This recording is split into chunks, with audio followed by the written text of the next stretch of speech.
और जान रहे का जाने है और का जान रहे ये सब जगह चोरी होছে ना। हां हां बहुत लबड़ी होছে। अच्छा सही कहा था। तू मन का जान रहे टुली मन की परेशानी ला मैं जान रहे हो सब करो बुलाए हो तब आएगा बस वही तो ये है तू मन का जान टुली मन की परेशानी ला का परेशानी मुझे बता ना लेना बताऊं तो ऊपर पर थोड़ी इंतजार करिए ऐसे हां चल ठीक है अरे करके करार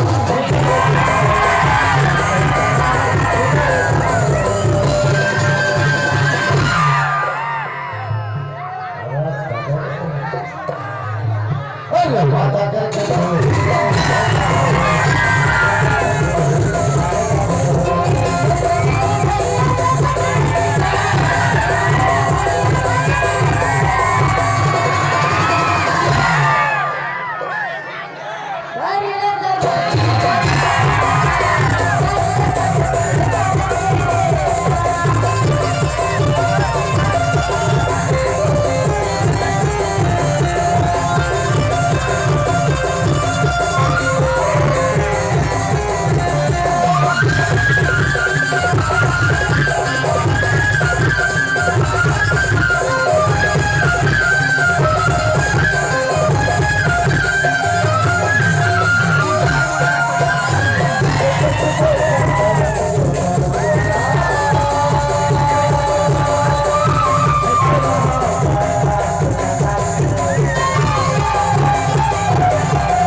बता दे बताइए बता दे